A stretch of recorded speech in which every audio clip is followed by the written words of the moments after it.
amigos, irmãos, a paz do Senhor. Dando continuidade às nossas reflexões,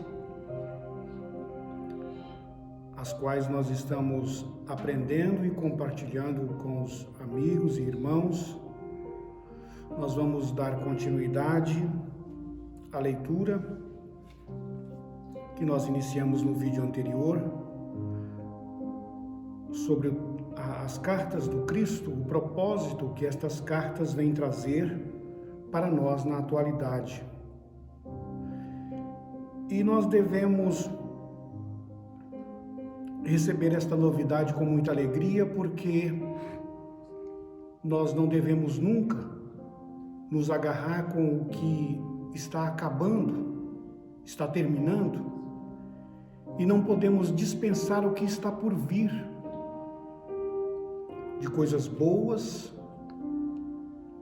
para a nossa evolução espiritual. O apóstolo São Paulo, doutor da lei antiga, do Velho Testamento, passou por essa situação também de ter que desapegar do que estava acabando, porque já não servia mais para receber o novo, a nova evolução que o Cristo vinha trazendo para a humanidade. E São Paulo, ao desgarrar daquelas coisas antigas, velhas, ele disse as seguintes palavras aos Filipenses, no capítulo 3, versículo 8. Ele disse assim: mais do que isso, compreendo que tudo é uma completa perda, quando comparado à superioridade do valor do conhecimento de Cristo, meu Senhor. Por quem decidi perder todos esses valores, os quais considero como esterco, a fim de ganhar o Cristo. Então, amados, é necessário que nós desapeguemos do que é velho, do que passou, do que não serve mais, para receber o novo. E estas cartas é uma nova forma que Cristo vem trazer para nós, humanidade presente, para podermos melhorar a nossa vida, tanto no sentido material, quanto no sentido espiritual. Compreendermos de uma vez por toda a razão de estarmos aqui, porque viemos, o que nós estamos realizando, qual é a nossa missão, qual é o propósito da minha, da sua vida aqui. Certo, amados? Então eu vou iniciar a leitura. Eu inicio ela na página 35. E o Cristo vem relatar nesta parte da carta um pequeno episódio da sua história, da sua vida real, da qual ele traz e que não pôde ser relatada naquele tempo pelos seus discípulos, porque falava de coisas que não comportava dentro das leis antigas, infringiam as leis antigas. E aí os seus apóstolos, por conveniência própria, deixaram de falar estas verdades sobre a sua vida. Ele inicia dizendo: meu lugar na história. Em primeiro lugar, devo assinalar que minha vida e pessoa foram brevemente referenciadas por Joséfo na história dos judeus, escrita para o governador e apresentada ao imperador romano. Joséfo anotou sucintamente que Jesus, que tentou derrubar a lei e a ordem e o governo dos romanos, foi castigado e crucificado. Tem-se dito que Joséfo pode ter se referido a algum outro Jesus, mas não é assim. Eu, que mais tarde me tornei o Cristo, que realizou os chamados milagres de cura e materialização, fui o rebelde. Mas eu não era nenhum agitador. Não incitei deliberadamente as pessoas a desafiar os romanos, nem a desafiar a lei e a ordem. Eu fui um rebelde contra as tradições judaicas existentes. Quando emergi das 6 semanas de jejum no deserto, vi uma forma melhor de pensar e viver e tentei transmitir o meu conhecimento aos meus companheiros judeus com pouco sucesso. É importante que você entenda que a pressão da opinião pública pesava sobre os meus seguidores. Enquanto eles realmente acreditavam que eu trazia uma mensagem aos judeus para salvar a alma e que eu era o Messias, o Filho de Deus, eles também eram do mundo, tentando relacionar-se com o mundo da melhor forma possível.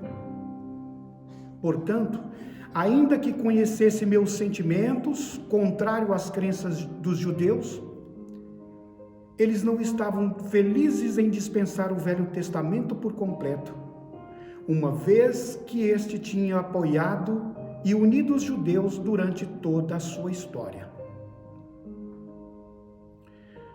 No interesse de preservar o que eles consideravam valioso nos velhos decretos, suprimiram qualquer descrição a respeito da pessoa que eu era.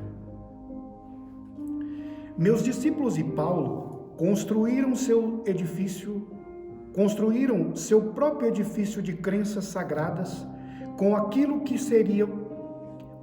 que queriam preservar da minha vida e ensinamentos.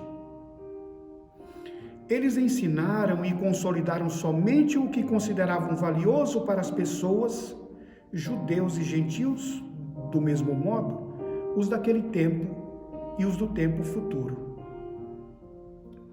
Consequentemente, filtraram o que podiam usar e deixaram de fora a maior parte do que eu chamava o segredo do reino de Deus, pois eles nunca os compreenderam. Tampouco acharam desejáveis na criação de uma nova percepção do divino, o Pai. Para preservar a crença judaica na salvação do castigo pelos pecados, por meio dos sacrifícios do templo, adotou-se a pessoa de Jesus como o supremo sacrifício que pagou pelos pecados dos homens através de sua crucificação. Esta crença servia a muitos propósitos naquele tempo, que eram os propósitos dos rituais, os rituais de sangue, que o povo hebreu devotava toda a sua crença, toda a sua fé. Para eles, tudo no sentido da vida religiosa em relação aos seus pecados só podia ser aliviado deles por derramamento de sangue. Isso deu, diz o Cristo, isso deu à minha morte na cruz uma razão válida e heróica.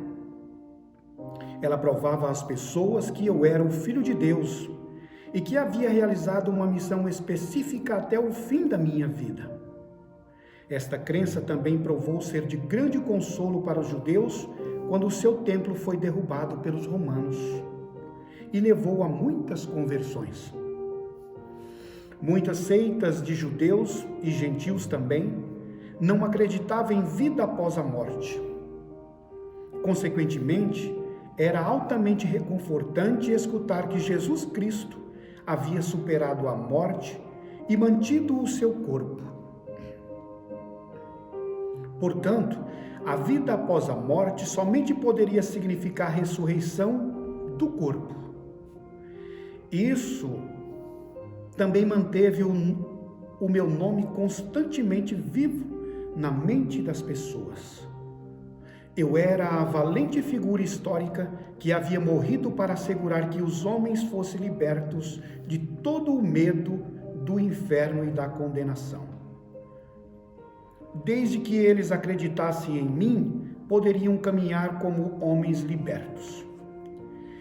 É somente porque o meu nome se manteve vivo até hoje que posso vir agora até você para lhe oferecer a verdade que eu queria muito compartilhar com as pessoas há 2000 anos. E é perfeitamente compreensível isto que o Cristo fala, porque ele disse em uma das suas palavras e ficou registrada que tinha muito ainda que ensinar, mas que eles não poderiam compreender, porque, na verdade, pouco compreenderam. Ele diz agora: minha juventude e as experiências no deserto.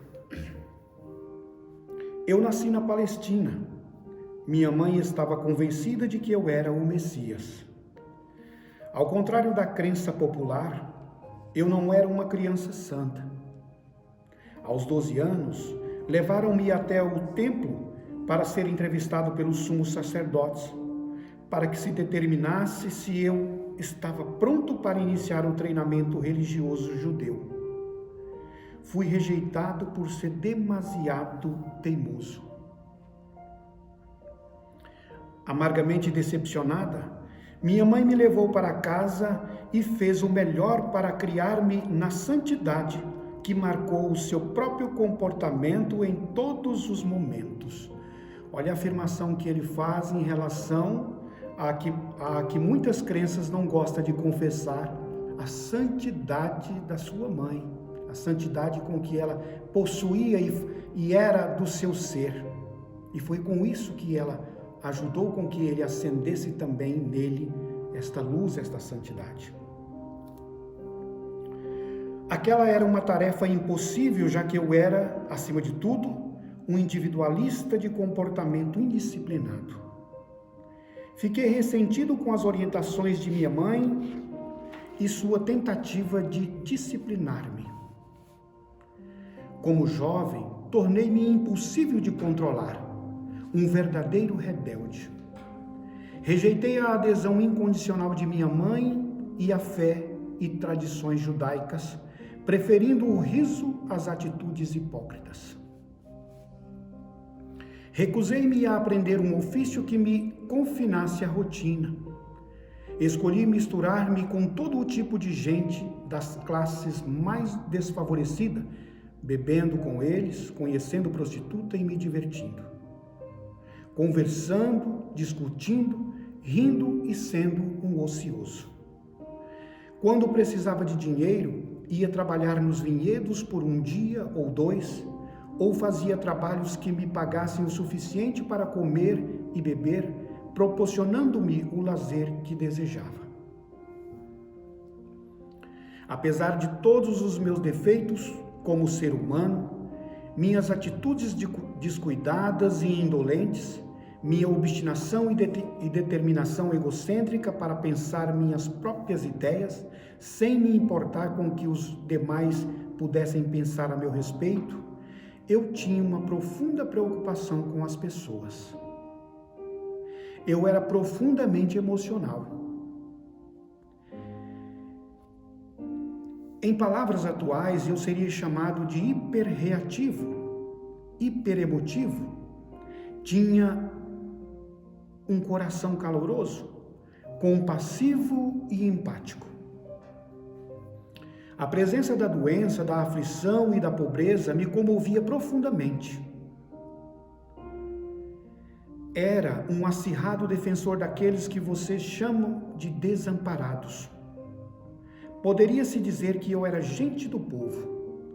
Vivi muito perto deles em um espírito de companheirismo, escutando suas aflições, compreendendo-o e me importando.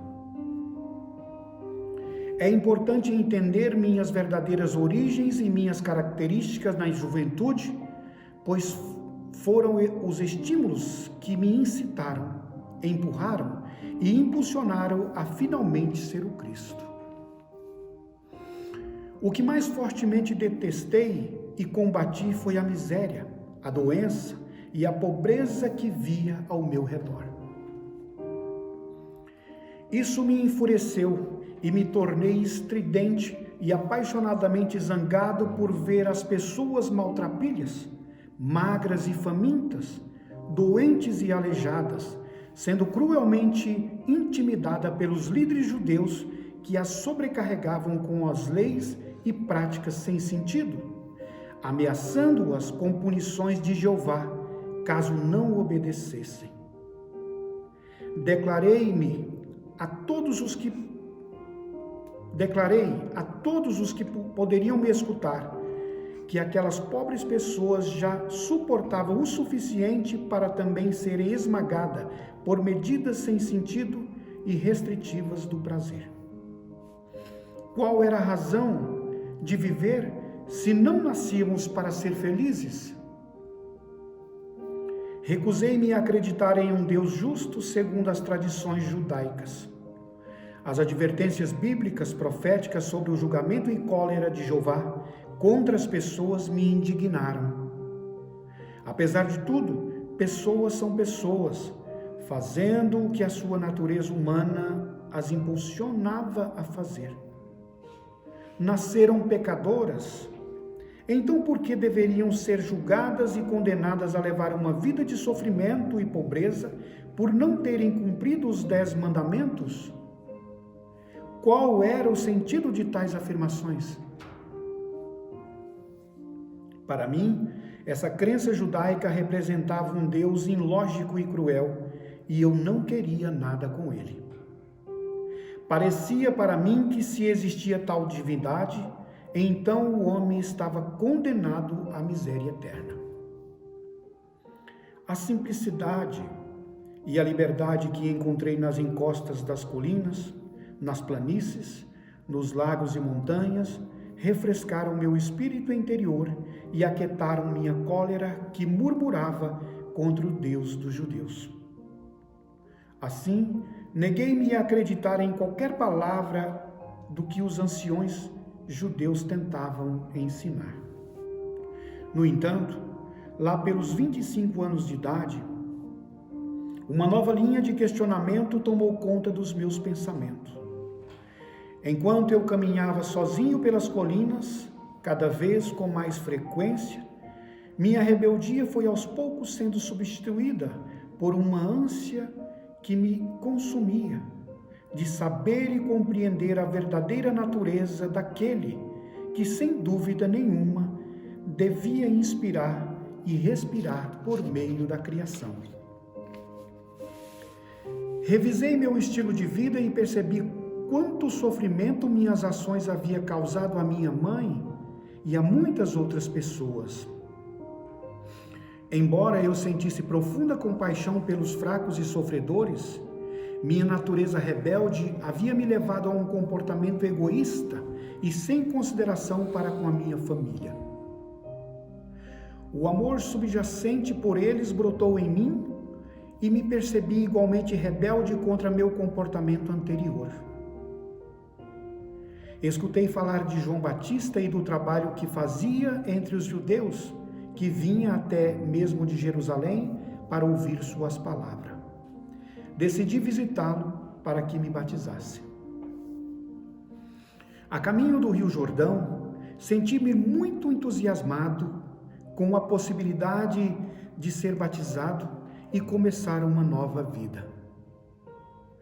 Eu sabia que, apesar de meu emocionalismo indisciplinado, também tinha nascido com uma inteligência aguçada e com um dom para o debate inteligente e persuasivo, o qual eu tinha usado caprichosamente de forma negativa, levando as pessoas a desenfreadas discussões.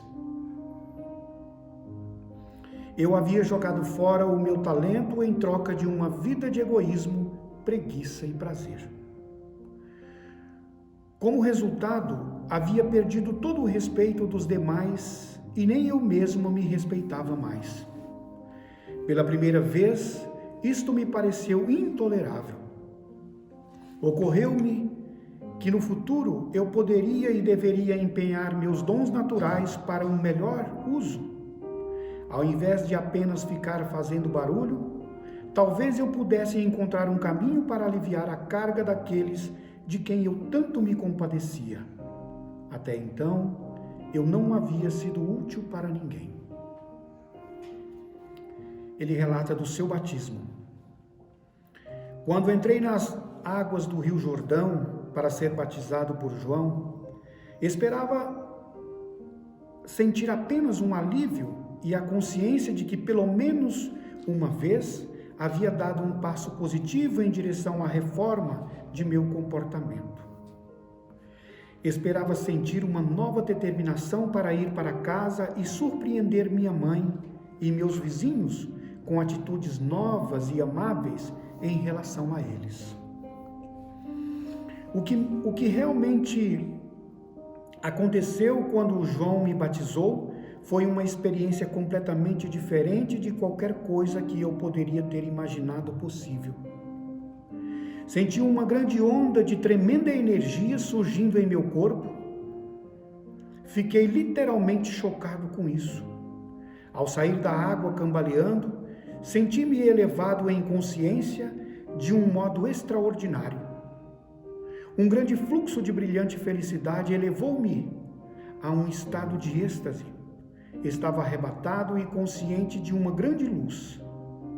Tropeçando, afastei-me do rio e fui caminhando, sem saber onde estava indo. Continuei e, sem me dar conta, entrei no deserto. E diz assim, por favor, observe. Ele pede que faça uma observação nesta parte. Minhas 6 semanas no deserto foram um tempo de total limpeza de minha consciência humana. Velhas atitudes, crenças e preconceito foram dissolvidos. Chegou o momento de compartilhar com as pessoas receptivas tudo aquilo que senti, vi, percebi e compreendi. Para ajudar as pessoas a abandonarem a velha imagem de uma divindade bíblica, evitarei me referir a Deus por essa palavra e vou usar uma terminologia projetada para ampliar sua mente, para abraçar aquilo que realmente é, para além de toda forma terrena, cor, som, emoção e compreensão. Esta terminologia se tornará cada vez mais significativa na medida em que você for perseverando na meditação e na oração. Então está aqui, amados. Eu encerro aqui esta leitura e convido você para acompanhar no próximo vídeo, onde nós vamos continuar lendo estas cartas, desejando que vocês também estejam aproveitando o quanto nós estamos, que isso realmente venha fazer diferença na sua vida, venha te proporcionar mais paz, mais amor, venha abrir a sua mente ao conhecer estas verdades e estas realidades, porque o que nós compreendemos até ao atual momento das crenças religiosas é que nós fomos confinados de uma forma que, como que os enviados de Deus a essa terra fossem exatamente escolhidos e predestinados, como se eles não tivessem que passar por nada, por nenhum sofrimento, por nenhuma luta, de modo que só eles poderiam realizar isso e nenhuma outra pessoa poderia mais realizar. E ele deixa claro nessas referências que ele também passou por todas as lutas de que nós e qualquer uma outra pessoa passa para atingir esse nível de consciência. Então, amados, encerro esta leitura aqui, desejoso de que você tenha tirado bom proveito desta leitura, que você medite bastante nesses ensinamentos. Fiquem com Deus.